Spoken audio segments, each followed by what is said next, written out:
Fala, filhotes, vocês estão vivos? No vídeo aqui nós vamos falar um pouquinho dessa obra aqui, ó, O Demônio Familiar, do José de Alencar, o texto integral da editora Martin Claret, da coleção Obra-Prima de Cada Autor. Com esta obra aqui, ó. Então, O Demônio Familiar, José de Alencar, no texto integral.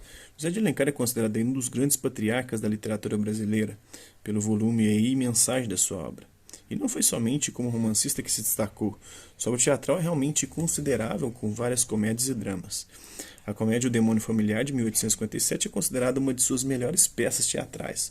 Foi escrita na mocidade do grande homem de letras. José de Alencar já ingressou no teatro com um propósito definido, armado de uma teoria, escreveria com o intuito de melhorar o teatro de seu tempo, que procurava ganhar as boas graças do público pelo riso fácil. Em O Demônio Familiar, o Alencar alcançou plenamente o seu ideal de comediógrafo. Esse é um pouquinho dessa obra, então, Em artigo publicado no jornal Carioca Desaparecido, narra o ilustre membro da Academia Brasileira de Letras como e por que empreendeu a redução de O Demônio Familiar. Em 1922, eram ele, Oduvaldo Viana e Nicolino Vidiani e os empresários e diretores do Trianon. Escasseava o repertório e tiveram a ideia de dar uma das peças brasileiras, tiveram a ideia de dar uma das peças brasileiras do século passado. Depois de longa escolha, fixaram-se naquela comédia de Alencar que a Procópio Ferreira, então no início de sua bela carreira, proporcionaria o ensejo de fazer aí um grande papel cômico, o do endiabrado moleque.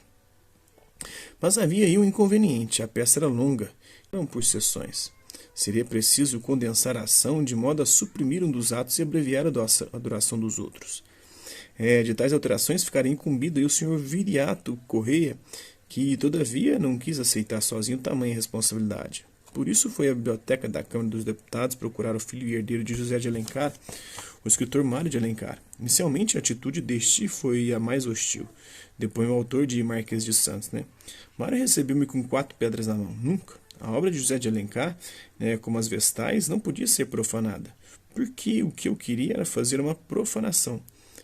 Eu estava num dia de grande paciência. Com as mais suaves palavras do momento, pude escolher, mostrei ao ilustre acadêmico a minha alta admiração pelo seu pai ilustre.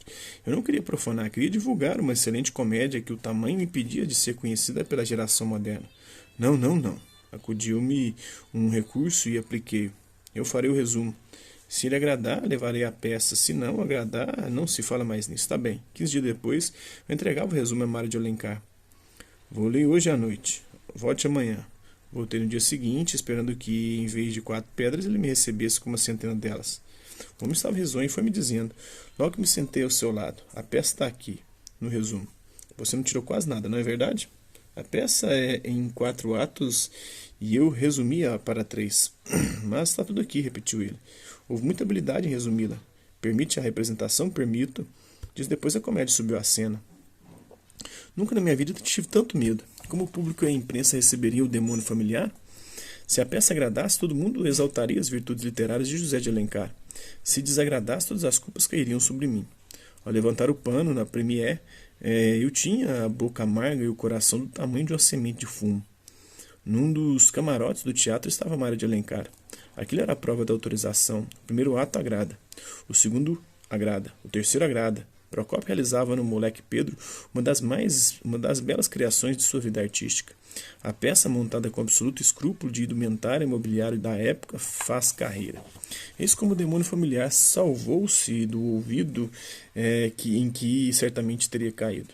Depois do êxito do Trianon, outro não menor em São Paulo, e as sucessivas reprises que dela fizeram a mais representada de todas as comédias de Alencar. O crédito é, cronologicamente, a terceira das peças do escritor cearense.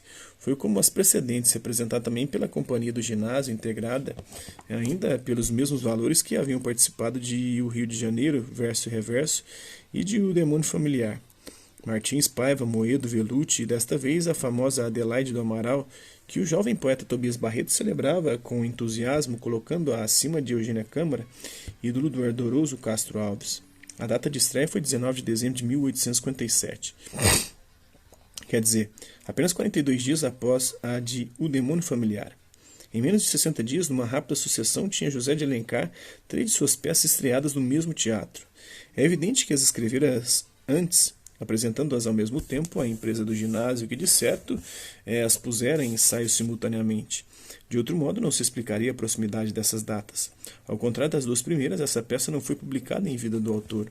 Falta de interesse de sua parte? Não sabemos. O certo é que, só quase 20 anos depois da morte do pai, Mário de Alencar conseguiu publicá-la parceladamente na Revista Brasileira, anos aí de 1895 a 1896. A revista de teatro SBAT, SBAT, republicou-a recentemente em um só número. Machado de Assis, que analisou várias das peças de Alencar, deixou passar o crédito sem os mais leva a comentário, né? O crédito sem os mais leva a comentário.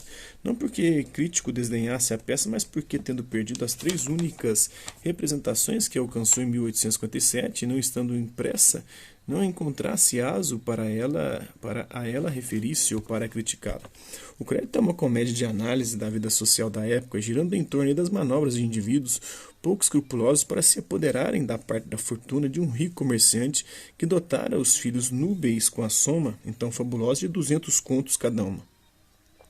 A ronda dos parasitas dos caçadores de dotes é conjurada pela presença de um rapaz digno, que os desmascara. É uma peça que traz nítidas influências de Dumas Filho, influências também presentes em As Asas de um Anjo, em 4 atos, um prólogo e um epílogo, considerada por alguns aí uma espécie de dama das camélias alencariana.